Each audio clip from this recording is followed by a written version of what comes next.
Hello दोस्तों, एक बार फिर से स्वागत है आपका आरएम स्टडी पॉइंट में।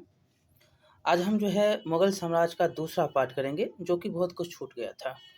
हम जो है इसमें करने वाले हैं बहुत ही इम्पोर्टेंट क्वेश्चन हैं। बार-बार जो है एग्ज़ाम में इस अध्याय से पूछा गया क्वेश्चन जो आपको मिलने वाले हैं। क्लास जो है आपको ये 7 हिस्ट्री का है। मुग़ल साम्राज्य जो एनसीईआरटी और एससीईआरटी दोनों में हमने पढ़ा है। तो चलिए शुरू करते हैं पहला क्वेश्चन। पहला क्वेश्चन है कि मध्यकालीन भारत में मनसबदारी व्यवस्था क्यों लागू की गई थी? ये बहुत बार क्वेश्चन पूछा गया है। हमने पहले पार्ट में भी पूरा डिटेल से इसके साथ चर्चा किया है। ये क्या होगा? सैनिकों की सुगमता से भर्ती के लिए ये व्यवस्थाएं लागू की गई थी। आगे चलेंगे, दूसरा नंबर क्वेश्चन। अकबर ने दहसाला प्रथा की शुरुआत की। अकबर ने दहसाला प्रथा की शुरुआत कब करता है, ये आपको बताना है। ये जो है शुरू करता है 1580 ईस्वी में। 1580 ईस्वी बी नंबर उत्तर आपका हो जाएगा। तीसरा नंबर क्वेश्चन है कि अकबर ने दिन ए इलाही किस वर्ष प्रारंभ की? दिन ए इलाही जो ये प्रारंभ करता है 1582 ईस्वी में। कब करता है? 1582 ईस्वी में। अगला क्वेश्चन, इंग्लैंड की रानी एलिजाबेथ प्रथम का समकालीन राजा कौन था? तो एलिजाबेथ के जो है समकालीन राजा अकबर थे। कौन थे? अकबर। याद रखेंगे, अकबर जो है महारानी जो हैं रानी थे एलिजाबेथ प्रथम इंग्लैंड के, उनके जो है समकालीन अकबर थे। आगे देखेंगे, इनका 5वां नंबर क्वेश्चन है कि मुगल सम्राट जहांगीर ने कैप्टन हॉकिंस को किस उपाधि से सम्मानित किया था? किस उपाधि से कैप्टन हॉकिंस को सम्मानित किया गया था? तो इंग्लिश खां के उपाधि से, इंग्लिश खां। अगला क्वेश्चन देखिएगा, जहांगीर ने थॉमस रो को कहाँ मिलने का अवसर दिया था? जहांगीर जो है ये कहाँ बुलाता है थॉमस रो को? तो अजमेर बुलाता है। कहाँ पे? अजमेर मिलने का अवसर थॉमस रो को जहांगीर ने दिया। अगला क्वेश्चन देखेंगे कि एक डच पर्यटक जिसने जहांगीर के शासनकाल का मूल्यवान विवरण दिया, वह कौन था? तो यह बताना है कि ऐसा कौन डच पर्यटक था जिसने जहांगीर के शासनकाल का मूल्यवान विवरण दिया है। वह कौन था? तो वो था आपको फ्रांसिस्को पेलसट। पेलसट जो था वो फ्रांसिस्को पेलसट ये पर्यटक था, डच पर्यटक था। चलेंगे अगला क्वेश्चन, जहांगीर की जो है निम्नलिखित पत्नियों में से किसने आत्महत्या की थी? आपको बताना है बहुत सारे जो है पहले राजा जो है बहुत सारे पत्नियां रखती थीं। इसमें जो है बताना है कि कौन जो है जहांगीर की पत्नी है जो आत्महत्या कर ली थी? तो शाह बेगम थी। ये शाह बेगम, मेहरुनिसा तो ये जो है इसका बेटी था औरंगजेब का। तो ये समझेंगे, शाह बेगम मानवाई भी इसका नाम था। चलिए आगे चलेंगे कि जहांगीर ने निम्न में से किस दुर्ग में शरण लिया था? जहांगीर कहाँ पर जाकर शरण लिया था? वो था ओरछा। ये ओरछा में जाकर शरण लिया था। आगे चलेंगे, किस मुगल सम्राट ने मनसबदारी व्यवस्था में दुअस्पा सीअस्पा पद्धति अपनाई थी? दुअस्पा और सीअस्पा जो है पद्धति अपनाने वाला कौन था? यही जहांगीर था, जहांगीर ही था। चलेंगे आगे नंबर क्वेश्चन पे कि जहांगीर ने किसके हत्यारे को पुरस्कृत किया था? देखिए बहुत बार ये क्वेश्चन पूछा गया है। जहांगीर किसके हत्यारों को पुरस्कृत करता है? तो अबुल फजल के हत्यारों को पुरस्कृत करता है, इसको मरवा देता है जहांगीर।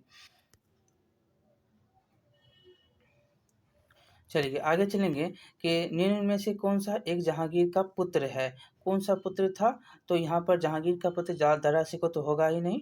यहाँ पर देखेंगे, यहाँ पर तो यहाँ पर क्या हो जाएगा? खुसरो। खुसरो जो है यहाँ, एक मिनट, खुसरो जो था वो जहांगीर का पुत्र था। क्या था? खुसरो जहांगीर का पुत्र था। आगे चलेंगे, यहाँ पे नूरजहाँ जो है, नूरजहाँ किस मुगल शासक की पत्नी थी? अभी तो आप जान ही रहे हैं, नूरजहाँ जो है ये किसकी थी? जहांगीर की ही पत्नी थी। इसमें जो है नूरजहाँ और शाहजहाँ के बाद किसी थोड़ा पहले संबंध ठीक रहता है, उसके बाद फिर संबंध गड़बड़ाता है। इसकी कहानी हमने पढ़ी थी। तो ये जहांगीर की नूरजहाँ पत्नी थी। शासन व्यवस्था बहुत अच्छी तरह से चलाती थी नूरजहाँ, और इसका जो है पिताजी का जो है एक इन्होंने मकबरा भी बनवाया है। चलिए यहाँ पर देखेंगे, क्वेश्चन आएगा तो बताएंगे भी कि 14 नंबर है कि निम्नलिखित में से कौन नूरजहाँ के गुट का सदस्य नहीं था? देखिए आ गया ना क्वेश्चन, गुट का सदस्य नहीं था। इसमें गुट भी था, और इसमें जो है गुट का सदस्य नहीं था वो खुर्रम था, जो शाहजहाँ था, जो बाद में रहता है कुछ दिन रहता है लेकिन फिर जो है वो हट जाता है। इसमें जहांगीर गियास बेगम और अशरफ खान, ये सभी कोर्ट के सदस्य थे। आगे चलेंगे, निम्नलिखित में से कौन सा राज्य शाहजहां के शासनकाल में मुगल साम्राज्य में मिला लिया गया? कौन सा जो है शाहजहां के, यहाँ पर शाहजहां है ना, शाहजहां के शासनकाल में। गोलकुंडा तो ये मिलता है औरंगजेब, बीजापुर औरंगजेब, और ये मिलता है अहमदनगर। अहमदनगर जो है ये शाहजहां मिला लेता है, शाहजहां जो है मुगल में मिला लेता है। अगला है कि शाहजहां ने मुगल साम्राज्य की राजधानी आगरा के स्थान पर कहाँ स्थानांतरित किया था? ये भी आपसे क्वेश्चन पूछा जाता है, तो ये दिल्ली स्थानांतरित कर दिया था। शाहजहां ने मुगल साम्राज्य की जो है राजधानी आगरा से कहाँ, दिल्ली पहुंचा दिया।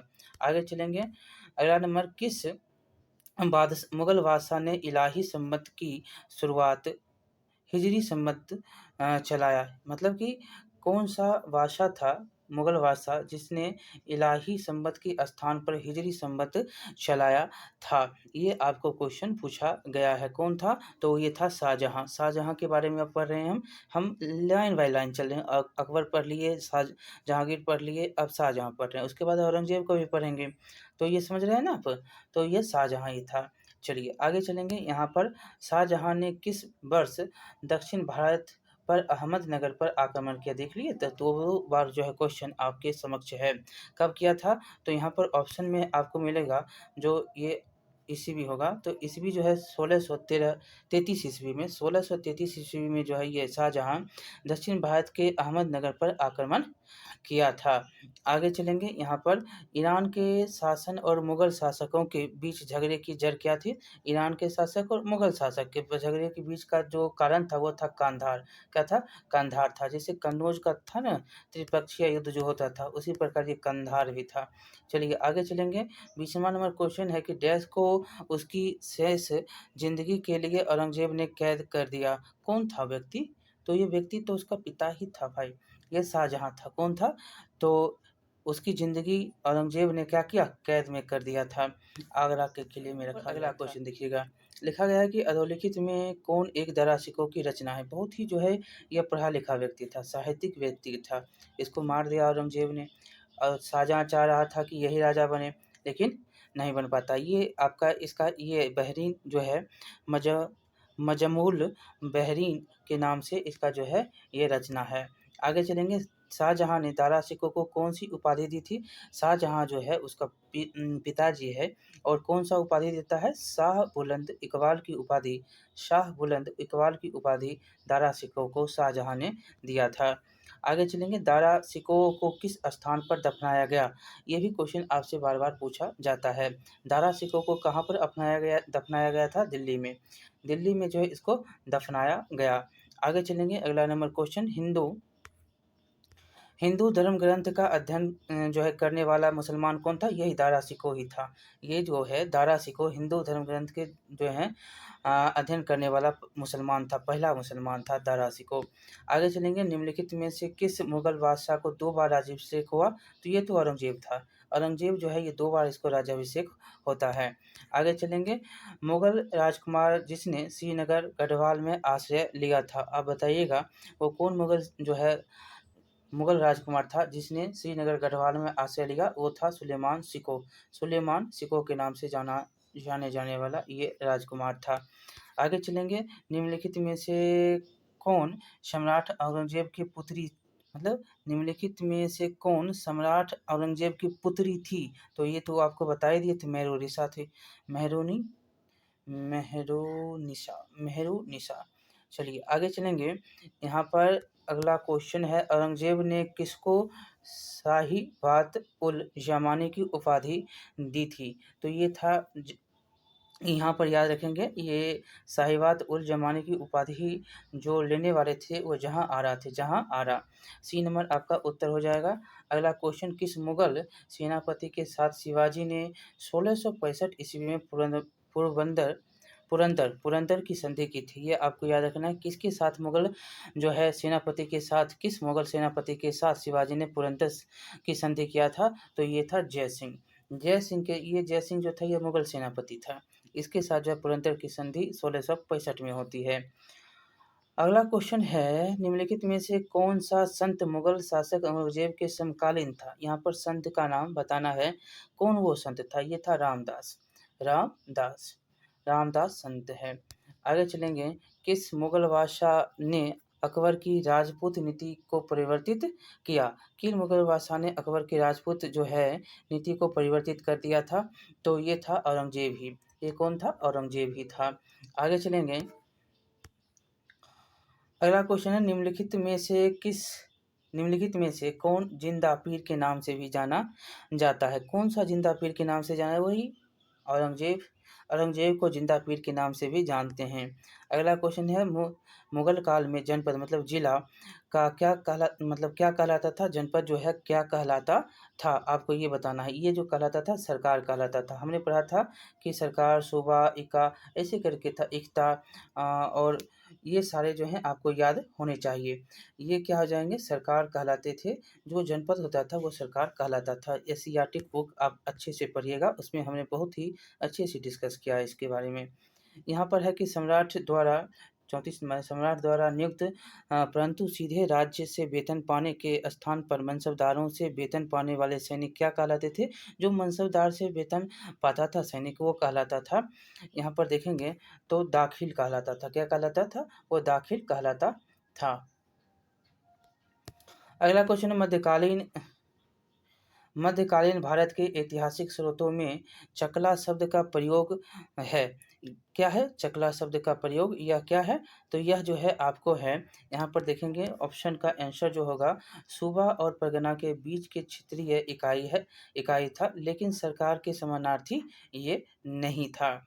चलिए अगला नंबर क्वेश्चन देखेंगे, मनसबदार जिन्हें मुद्रा के रूप में वेतन दिया जाता था उन्हें क्या कहा जाता था? मनसबदार जिसको मुद्रा के रूप में वेतन देते थे उसको नकदी कहते थे। क्या कहते थे?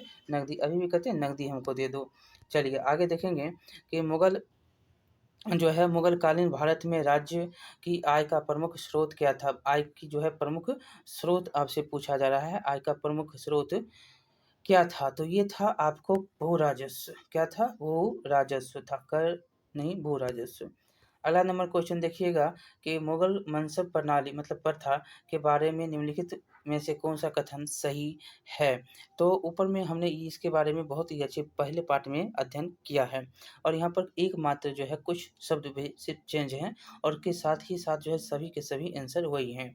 जात, जात क्या होता है? अभी इसमें जो है सभी का सभी जो है एक साथ है, उसमें उल्टा था। तो यह क्या है? तो जात, जात पद शाही सोपान मतलब धर्म तंत्र में मनसबदार की स्थिति और उसके वेतन का सूचक था। ठीक है। दूसरा है कि सवार, सवार जो होता था वो पद घुड़सवारों की उस संख्या का सूचक था जो मनसबदार को रखने होते थे। जो जितना रखेगा उसको उतना वेतन भी मिलता था। अगला है कि 17वीं शताब्दी में 1000 अथवा अधिक सवार पद संभालने वाले जो मनसबदारों को उच्च या नोबल या उमरा के पद जो है दिए जाते थे, के नाम से आपको पदनाम दिया जाता था। जो ज़्यादा रखता था उसको इस नाम से उच्च नोबल या उमरा के नाम से पद नाम दिया जाता था। ये सभी के सभी इसमें आपको सही है। क्या है? सभी के सभी। अगला है कि मनसबदारी व्यवस्था के संदर्भ में कौन सा कथन सही है? देखिए मनसबदारी व्यवस्था क्या है? पहला, मनसबदारी व्यवस्था राज्य के कुलीन वर्ग से संबंधित थी जिसे अकबर ने प्रारंभ किया। मनसबदारी व्यवस्था पद प्रतीक था, जिसके जो है नीचे दिए गए कथन को आपको चुनना है कि कौन सा कथन आपको इसमें सही है। मात्र इसमें जो है प्रतीक नहीं था, इसकी 3 साल मतलब कि बदली भी होती थी, इसमें जो है बदली भी किया जाता था। तो ये सिर्फ एक ही आपको सही है और सभी के सभी गलत हैं। ये अकबर के द्वारा जो है व्यवस्था चलाई गई थी। ठीक है। अगला नंबर देखेंगे, किस मुगल शासक के काल में मुगल चित्रकला की नींव पड़ी? बहुत बार क्वेश्चन ये जो है पूछा गया है। कौन था वो? तो हुमायूं था। हुमायूं के शासन काल में जो है नींव पड़ता है, लेकिन विकसित कब होता है ये भी आपको बताना है। ठीक है। चलिए आगे देखेंगे, यहाँ पर दास्तान ए अमरी हमज का चित्रांकन किसके द्वारा किया गया था? दास्तान ए अमरी जो है हमजा का जो है किसके द्वारा? तो ये जो है अबू रस्मद के द्वारा जो है ये जो है चित्रांकन किया गया था। आगे चलेंगे, अगला नंबर, इनमें से किस मुगल सम्राट ने सचित्र पांडुलिपियों से ध्यान हटाकर चित्राधार मतलब एल्बम और व्यक्तित्व रूपरेखा चित्र पर अधिक जोर दिया था? ये कौन सा था? तो ये था जहांगीर। जहांगीर जो है ये करता है क्या है, पांडुलिपि को हटाकर एल्बम पर जोर देता है, ये जहांगीर था। ठीक है, आगे देखेंगे 43। निम्नलिखित में से कौन सी एक पुस्तक अकबर के दरबार के चित्रों से सुसज्जित नहीं था? सुसज्जित नहीं था ना, तो बाबरनामा। ये अकबर की कैसे हो जाएगा? अकबर का नहीं, यहाँ पर हजमा जो है, हमजानामा और रज्मनामा और यहाँ तारीख अल्फिये सभी थे, लेकिन बाबरनामा नहीं था। उसमें बाबर आगे पहले गया ना, बाबर तो संस्थापक है। आगे देखेंगे, यूरोपीय चित्रकारी का जो है प्रवेश किसके द्वारा दरबार में हुआ था? यूरोपीय चित्रकारी होता था जो जूट के मतलब बोरे पर किए जाते थे पर्सन पे। तो यूरोपीय चित्रकारी का जो प्रवेश किस के दरबार में हुआ था, ये पूछ रहा है ना, तो ये हुआ था आपको अकबर के दरबार में। किसके दरबार में? तो अकबर के दरबार में। चलिए आगे चलेंगे, जो है अगला क्वेश्चन है, निम्नलिखित राजाओं में से किसने अकबर के पूर्व तानसेन को संरक्षण दिया था? तो वो कौन सा था तानसेन को संरक्षण देने वाला? तो भाटा का राजा रामचंद्र सिंह था। कौन था? भाटा का राजा रामचंद्र सिंह था। आगे देखेंगे, अगला नंबर, दिल्ली में हुमायूं का मकबरा किसने बनवाया? दिल्ली में जो है हुमायूं का मकबरा कौन व्यक्ति था जो बनवाया था? आपको पता है? तो ये हाजी बेगम। कौन हैं? हाजी बेगम। दिल्ली में हुमायूं का मकबरा हाजी बेगम के द्वारा बनवाया गया। अगला क्वेश्चन है, मुगल काल का अकबर के समय में भारत में निर्मित सबसे बड़ा पुल कौन सा है? तो सबसे बड़ा पुल आपसे पूछ रहा है, तो ये जौनपुर का आपको याद रखना है, जौनपुर में है। मुगल काल का अकबर के समय में भारत में निर्मित जो है सबसे बड़ा पुल पूछ रहा था ना, तो ये सबसे बड़ा पुल जो है जौनपुर का है।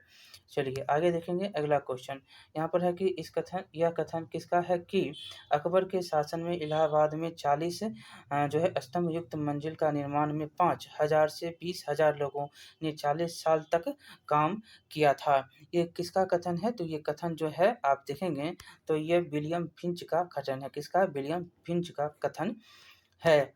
आगे देखेंगे, और ये आपका अंतिम क्वेश्चन अब होगा, ताजमहल के सुलेखन मतलब कैलीग्राफर 1648 ईस्वी में इसकी रचना की और पूरा किया। कौन सा जो था इसका रचना पूरा करता है? मतलब कैलीग्राफर, यहाँ पर डैश लगाइएगा, कैलीग्राफर डैश जो है ने 1648 में इसकी रचना पूरा किया। कौन सा था इसकी रचना की और पूरा किया?